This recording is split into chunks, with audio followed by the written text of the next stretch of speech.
ये कहानी है दो भाइयों अडोल्फ और रडोल्फ की, जिन्होंने अलग होकर अपनी अपनी कंपनी सेटअप की और अब वो कंपनीज वर्ल्ड की जानी मानी कंपनीज में से एक हैं। मैं बात कर रही हूँ एडिडास और पूमा की। जी हाँ, एडिडास और पूमा कंपनी को बनाने वाले दरअसल असल जिंदगी में सगे भाई थे। आइए जानते हैं उनकी कहानी। डासलर ब्रदर्स नाम से पॉपुलर ये दो भाई जर्मनी के एक छोटे से टाउन से थे। इनके पिताजी शूज बनाते थे और वही सेम चीज इन दोनों ने भी शुरू की। अडोल्फ डासलर और रडोल्फ डासलर ने मिलकर 1920 में एक छोटी सी शू फैक्ट्री बनाई, जहां अडोल्फ का काम था टेक्निकलिटीज देखना कि शू कैसे बनेगा, उसके नए नए तरीके सोचना। वहीं रडोल्फ इन शूज को बेचना कैसे है उसकी स्ट्रैटेजीज बनाता था।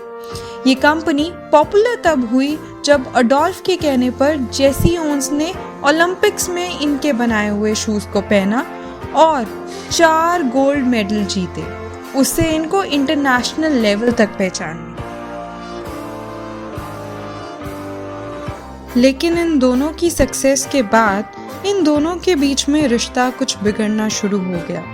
जब रिश्ता बहुत ज़्यादा बिगड़ गया तो 1948 में दोनों ने कंपनी के एसेट्स और एम्प्लॉइज आपस में बांट लिए और दोनों ने अपनी अपनी कंपनीज शुरू कर दी।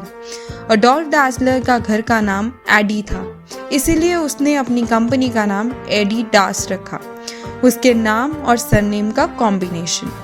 इसकी तरह ही रडोल्फ का घर का नाम रूडी था और उसने अपनी कंपनी का नाम रूडा रखा।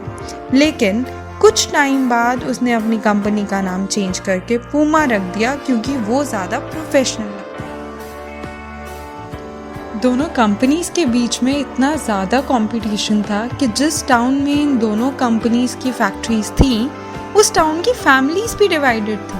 एडिडास को सपोर्ट करने वाली फैमिलीज अलग और पूमा को सपोर्ट करने वाली फैमिलीज अलग। यहाँ तक कि इन दोनों को सपोर्ट करने वाली फैमिलीज की बेकरीज तक अलग थी। कहा तो ये भी जाता है कि एडिडास को जो सपोर्ट करते थे उनकी फैमिली का कोई भी मेंबर पूमा को सपोर्ट करने वाली फैमिलीज में शादी तक भी नहीं करता था। और कौन सी फैमिली किसको सपोर्ट कर रही है ये उसके पहनावे से पता लगता था। उस छोटे से टाउन में भी लोग या तो पूमा पहनते थे या एडिडास। स्पोर्ट्स इंडस्ट्री में अब इन दोनों कंपनीज का दुनिया भर में इतना नाम है, लेकिन इनके बीच की राइवलरी 70 साल तक चली थी। इनके मरने के कई साल बाद भी इनके बीच में हेटर्ड चलता रहा। हालांकि इसी राइवलरी ने हमें 2 बेहतरीन स्पोर्ट्स ब्रांड्स दिए। गौर करने वाली बात है कि अगर ये 2 कंपनीज अलग होके इतना अच्छा कर सकती हैं, तो अगर ये एक ही कंपनी होती तो सोचिए क्या होता।